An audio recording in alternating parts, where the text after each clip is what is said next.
Morning po. So, another experiment po for today, no? Magte-try po ulit tayo nung Skippy. Walang sawang Skippy. Peanut butter. Yung no sugar and no salt added. Tapos, i-pair up po natin siya sa banana.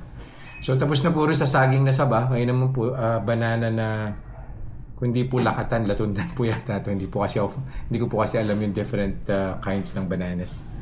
So, sige po. Baseline na po tayo ng blood sugar.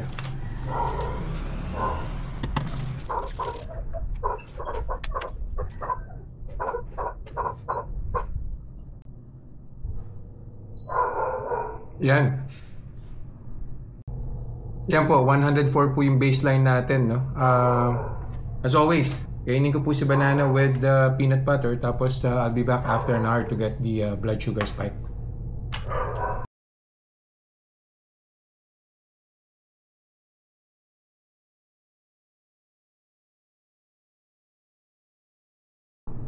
One hour na po, kuha na po tayo ng blood sugar.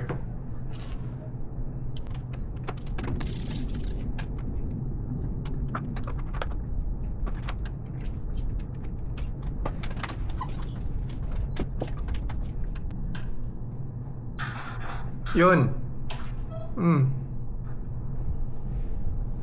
159. Sige po, balik po ulit ako after an hour to get the final blood sugar. Final blood sugar reading na po tayo.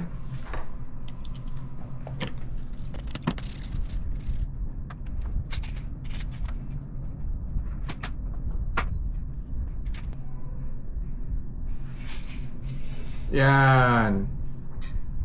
Interesting. So 119 po yung final blood sugar reading natin, no? I think we started at 104. Though hindi po niya na-reach yung baseline natin. Significant pa rin naman po yung pag-decrease ng blood sugar. So I'd go ahead and create a chart para maganda po yung comparison natin, no, between the banana that I ate. I think that was 2 months ago na po yun without the peanut butter. Tapos yung banana po ngayon na with the peanut butter. So we'll see kung ano po yung magiging difference niya. See you guys in the next vlog. Bye-bye.